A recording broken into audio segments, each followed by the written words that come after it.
Hey guys, my phone actually catches up. Slow today. Here's another part.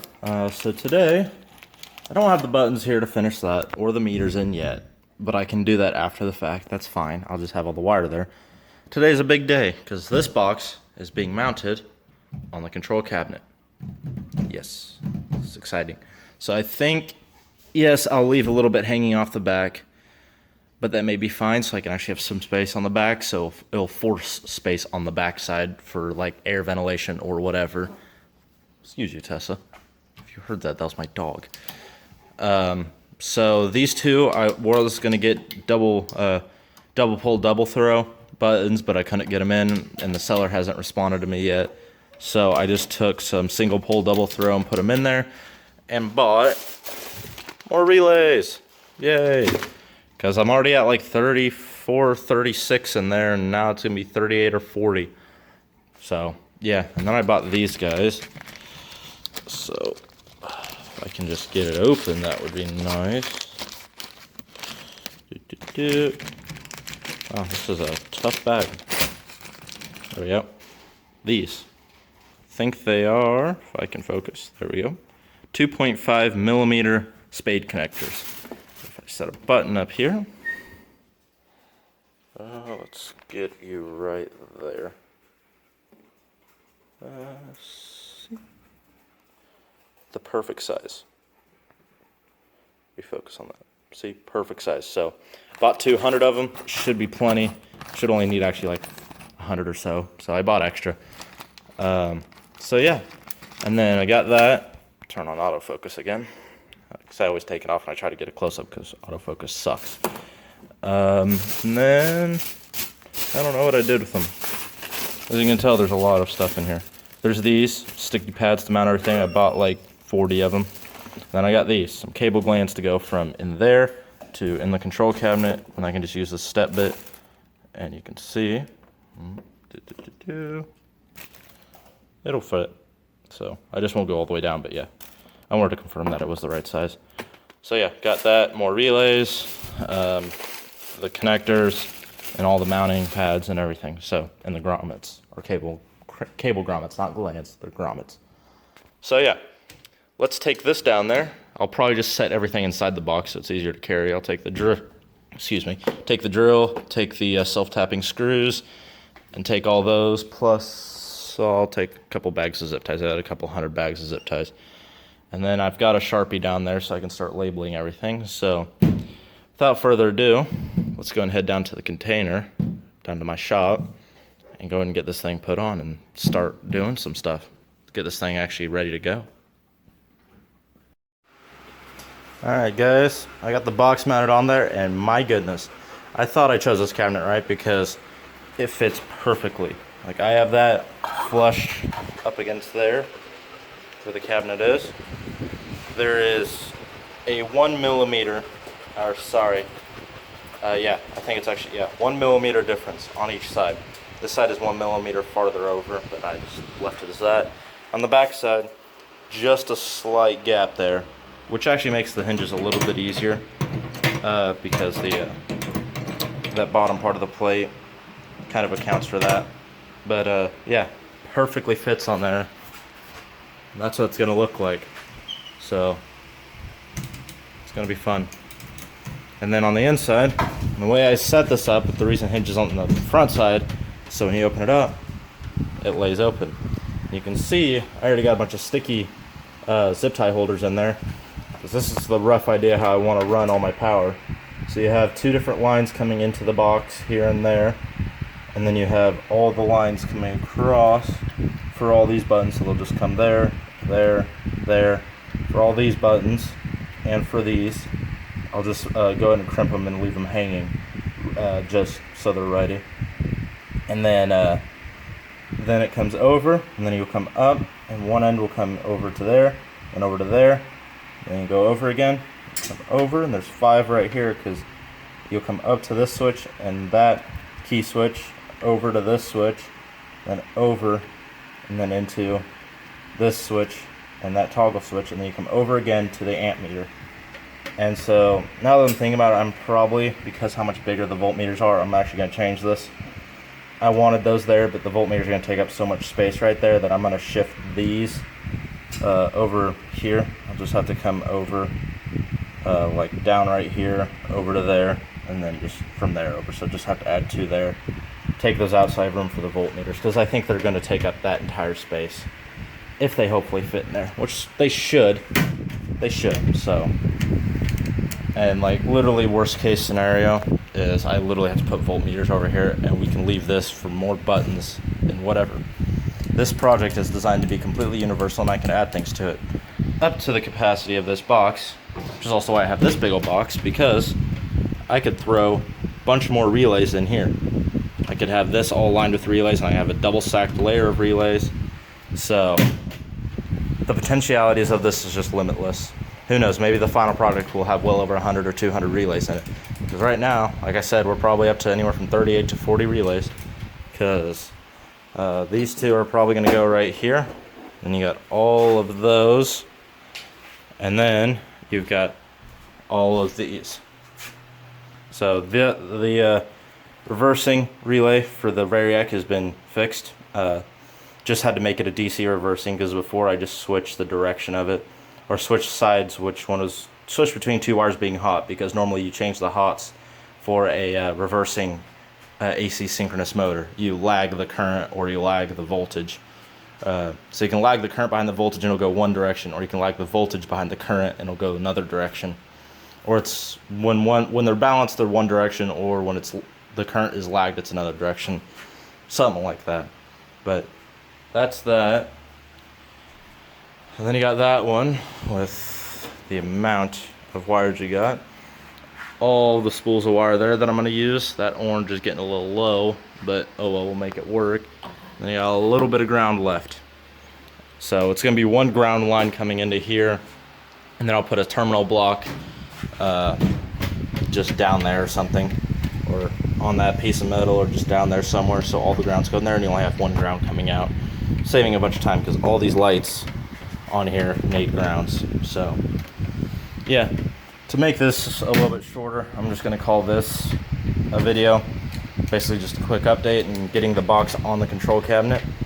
So in that control cabinet will be going this, possibly both of those, possibly. Actually, it's guaranteed one of them. Guaranteed one of these, maybe the second one. The CTs are up at the house.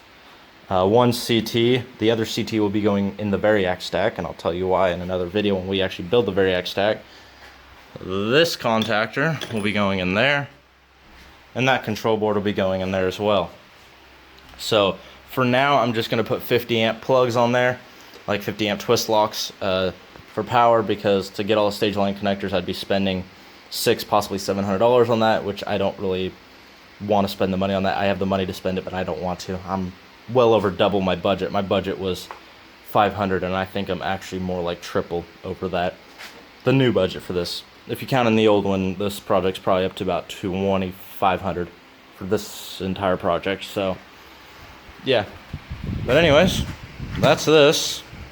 I'll go and start recording the next part if I've got enough footage room of me actually drilling the holes, running the wire, and getting this ready. So stay tuned for this, because it's going to start picking up, and we're starting to get towards the final stretch.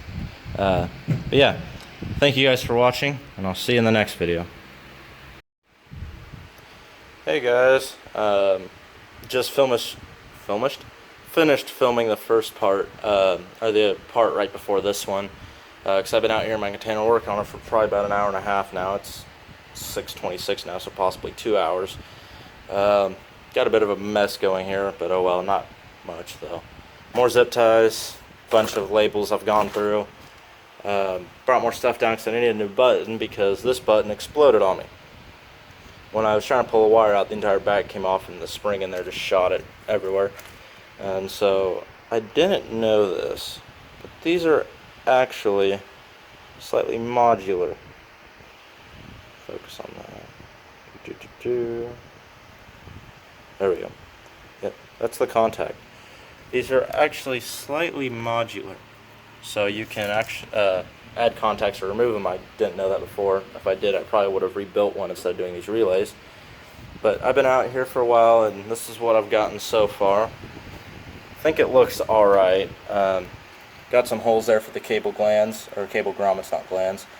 There's 30 wires right here just for these 10 buttons. So each button needs 3 wires. The common, the contact I'm choosing, so you have it normally closed here, normally open. So off and on for a latching relay, so it'd be normally closed and normally open. So normally closed, oops, don't want to bend the contact. You have a light, and then you have the common, then you have that, and then you also have a ground per one. So each one actually needs 4 wires per one, but the wires actually going down into the control cabinet are only 3 per one, and so that leaves me with 30 total, because 10 buttons, 30 wires.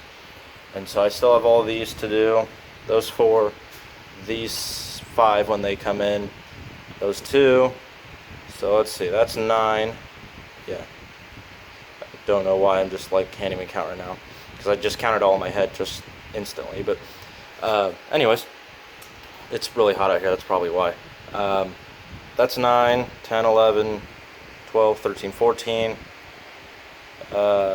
14 buttons in total, so you want to multiply that by 3, which is going to be, I don't know, 42 or something, whatever it is. I don't even know. I think that's right. And then you have 2 for this one and 2 for this switch, and then you got to have 2 voltage for each voltmeter and 2 current leads for each meter. So if that is 42 plus 4, well, that's 48, 46, plus another 8, which gives me 54 more conductors. I gotta get out of here. That's good, because I gave myself 2 more glands, because I could only fit a maximum of 30 wires in that hole. And trust me, that last wire in there was tight. So there's gonna be a lot of wires. I'll probably, if I'm gonna try to send only the voltage and current meters to the final hole, just to kind of keep it a little bit more separated. But if I can't, I can always buy another cable grommet, or just leave it as is. But this is basically just a quick update on it. And so what I'm doing is I have these preset lengths of wire. I just leave one so I can re-pull it back out. And this wire is enough to hang from the bottom of the control cabinet. I have it hanging over the door right now, but it's on the door, so you can see it's all the way to the floor, and then it kind of can coil up a little bit. And so that gives me enough so I can actually probably set the boards on the bench and work on them on the bench, and slide them in there and have a service loop inside, which is always something you want to have when building a control cabinet, is you always want to have a service loop in it somewhere. So if you need to change something or cut something, you have extra wire. It's always a good idea to have a service loop. So how I pull my wire is I have this just on this shelving. I just bent a piece of pipe, and so I'm using this red wire. I already ran out of that spool. I have this spool and this spool of red wire. This one's actually pink. I actually looked on the label, because this stuff's like 20 years old, but the label's still in good condition, so I was able to tell it actually says it's pink. A little bit of orange left, but I'm going to use the pink probably for the current and voltage sense, because I don't have enough orange. I actually may have enough, maybe not, maybe I'll have to see, of purple over there. If I have enough purple, I'll use purple for current or whatever. Try to keep it separated. And then this is all solid core. So I'm not using that, but yeah, that's what I'm using to pull my wire. And then to actually pull this little reel of wire, I just took a screwdriver and hammered it into the wood. I do that on job sites all the time too. So yeah, so this is a quick update. So if you haven't seen the previous videos, all these wires here are going to the other control board, but I just don't have any connections or terminal blocks. So and then those relays still got to be mounted, still got to be wired up. I'd say we're probably about 3/4 of the way through the project, and this lid actually closes, just so you know, it closes quite nicely, so it's gonna be fun. I'm getting excited. We're actually getting somewhere, so I think I'm gonna call it good for today, because my feet hurt a lot because I have issues with my feet.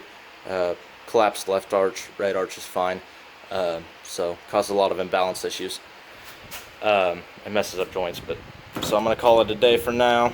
Can't wait for these and the voltmeters to come in so I can finally get all that done, because the rest of all these will be ran through. Oh man, I just popped off that wire. 1 second, let me just, I'll actually try to get you guys to see what I'm doing here. Sorry about that. Popped off that wire. I'm probably going to go through and tighten a couple of them that need tighten. But I'm going to try to fit all of them through there, but if I can't, I'll just put another one here and then just run this one around. Remove that foot again, just come over here and run it around. But I should be able to fit all the rest of the wires through there. So, yeah. That's how this is coming along. It's going to be nice. And I do like that this is actually flat, because I probably will have a lot of projects that I'll either be looking in front or they'll be off to the side. So actually having it flat, I can easily just find the buttons with my hands.